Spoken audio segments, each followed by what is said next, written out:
वैदिक साधना जूनागढ़ अध्यात्म केंद्र में आप सभी का मैं हार्दिक स्वागत करता हूं। मेष राशि वालों, आज का मानव जिस स्पीड से आगे बढ़ने की कोशिश कर रहा है उतना ही शीघ्र गिरता है। उसे मालूम ही नहीं है कि काल को ही परब्रह्म परमात्मा कहा गया है और वही संघर्ष और सफलता के लिए जिम्मेदार है। अगर काल को जान ले तो असफल होने का चांस ही नहीं रहता। मेष राशि वालों, काल भगवान के दो रूप है।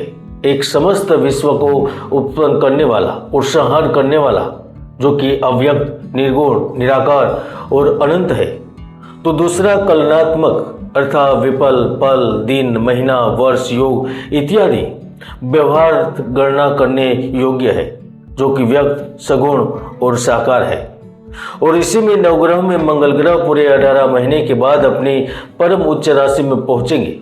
तो उसके साथ साथ जनवरी महीने में आपकी राशि कुंडली में आपकी कर्म भाव में 4 ग्रह आकर महाशक्तिशाली योग बनाएंगे, जो सालों के बाद बने हैं। और यही स्थिति देश विदेश में स्वास्थ्य संबंधी चिंता उत्पन्न करेगी।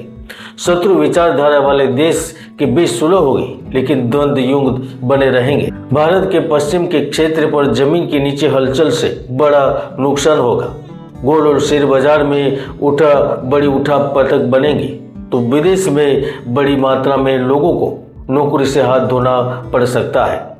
तो चलिए जानते हैं, जिनको काल पुरुष का शरीर कहते हैं वह मेष राशि जनवरी में क्या कुछ प्राप्त कर सकती है, आपके लिए क्या बड़ा उलटफेर होने वाला है।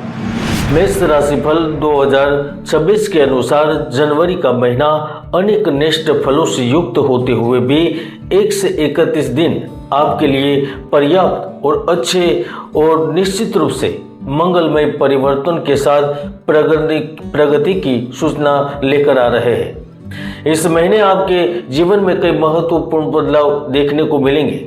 आपके साझा प्रयासों से आप रोग दुख से मुक्त हो जाएंगे।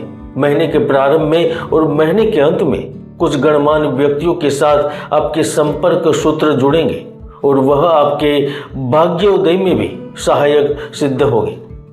गुरु पहले से ही तृतीय भाव में उपस्थित है, जो विद्यार्थियों को शिक्षा के प्रति जागरूक करेंगे। आपको वस्त्र आभूषण का लाभ होगा। समय समय पर मित्रों से सहयोग होगा।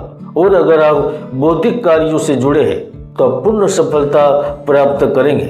बिना उपयोग की संपत्ति भाड़े पर चढ़ेगी या उनका सदुपयोग होगा। इसके साथ साथ परीक्षा प्रतियोगिता में भी आपके लिए सफलता के द्वार खुलेंगे। महत्वपूर्ण अवसर का आप हिस्सा होंगे। गुरु तृतीय भाव में आपको बिन सरकारी क्षेत्र में सेवा करने का अवसर देगा, या फिर आप किसी राजपत्रित अधिकारी की मदद से जो प्राप्त करेंगे। यानी कि नौकरी की दृष्टिकोण से यह जनवरी का महीना सुख सुविधा और परम आनंद प्राप्त करने का रहेगा। आपको भरपूर आर्थिक लाभ भी प्राप्त होंगे। महीने के प्रारंभ में यह महीना निष्ठ फल देगा। यह इसीलिए कहा था क्योंकि राहु आपके एकादश भाव में स्थित थे, जो अनेक कठिनाइयों का सामना करवाएंगे। इसके साथ साथ पारिवारिक झंझट, भागीदारी से मतभेद, संतान से कष्ट, कार्य में असफलता, यहाँ तक विश्वासघात के भी प्रबल योगों का जन्म देंगे। आपको इस महीने के मध्य में कोई अशुभ समाचार भी मिल सकता है, चाहे वह देश से मिले या फिर विदेश से। लेकिन दूसरी ओर विकास और प्रगति के अवसर उपलब्ध होंगे। 10वें भाव में 4 ग्रहों की युति महाशक्तिशाली योग विभिन्न प्रकार की समस्याओं से मुक्ति का कारक बनेगा। हाँ, यह बात सच है, यह विदेश में व्यक्तियों को सफलता के शिखर तक बैठा देते हैं। ऐसे में आप वहां स्वतंत्र बिजनेस से जुड़े हुए होते हैं या फिर सेवा के कार्य से जुड़े हैं, तो आप बस बड़े रिजल्ट के लिए तैयार रहे। आपकी कुंडली की स्थिति को देखते हुए यह प्रतीत हो रहा है कि आपकी जो बिगड़ी हुई या फिर पुराने अटके हुए कार्य है वह एकाएक अब आगे बढ़ेंगे। आपके घर और बाहर दोनों जगह सम्मान की प्राप्ति होगी। सरकार की ओर से, स्थानीय संस्था की ओर से, यहाँ तक इंटरनेशनल संस्था की ओर से भी आपको मेडल या फिर पुरस्कार प्राप्त होंगे। बिगड़े काम बन जाएंगे। एकादश भाव में राहु नौकरी के अलावा आपको स्थायी साधन या फिर अन्य राष्ट्रों से भी विपुल धन प्राप्त करवाकर आपको खुश कर देगा। इसलिए आप जनवरी महीने में नए वस्त्र, वैभव, चीज सामान के लिए, गाड़ी के लिए या फिर जमीन मकान सोने के लिए तैयार रहे, क्योंकि आपके धनकोष की वृद्धि जरूर होने वाली है। जब धन के कारक शुक्र और बुद्धि के दाता बुध का 17 जनवरी से मिलन होगा, शुभ संयोग बनेगा, तो आपकी नकारात्मक ब्राह्मणों का खंडन होगा। आपको इच्छित जगह पर स्थानांतरण प्राप्त होगा। अगर आप कर्ज से मुक्ति के लिए प्रयासरत है तो उस प्रयासों का सफल रिजल्ट प्राप्त होगा। अगर आप घर की बंद दीवारों में या फिर ऑफिस में समय गुजार रहे थे और आप भोग प्रवृत्ति में आसक्त है या बढ़ना चाहते हैं या मनोरंजन यात्रा की सोच है, तो आपकी इच्छा पूर्ण होगी।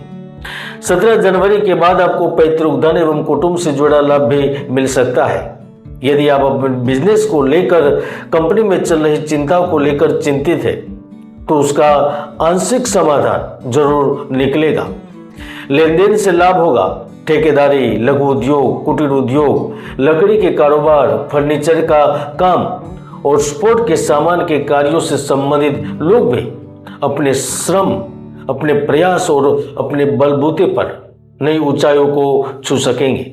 यहाँ तक शत्रुओं की चाल आप पर कोई प्रभाव नहीं डालेगी।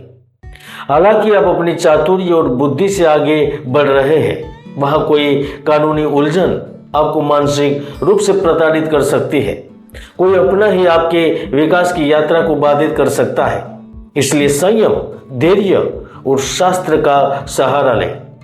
कुंडली के पंचम भाव में केतु उपस्थित है और सूर्य शनि के घर में है, तो मेष राशि वालों व्यक्तियों के लिए दाम्पत्य जीवन की दृष्टि से समय उचित नहीं कहा जा सकता।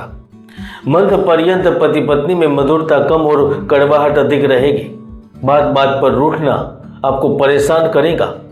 इसके साथ साथ तुनक मिजाज स्वभाव से भी आप परेशान रहेंगे। लेकिन प्रेम जीवन की दृष्टिकोण से यह महीना बहुत महत्वपूर्ण रहेगा। 1 जनवरी से 12 जनवरी के बीच आप कोई छोटी यात्रा, सिनेमा या फिर मनोरंजन से भी जुड़ेंगे। एक साथ समय व्यतीत करने के मौके मिलते रहेंगे, तो महीने के मध्य में आपकी आकस्मिक मुलाकात भी होगी। जो अविवाहित थे वह फिर से पुनः मिलन के रास्ते की ओर आगे बढ़ेंगे। इस महीने के अंत में प्रेमी युगल अपने रिश्तों को नया नाम देने की सोच सकते हैं।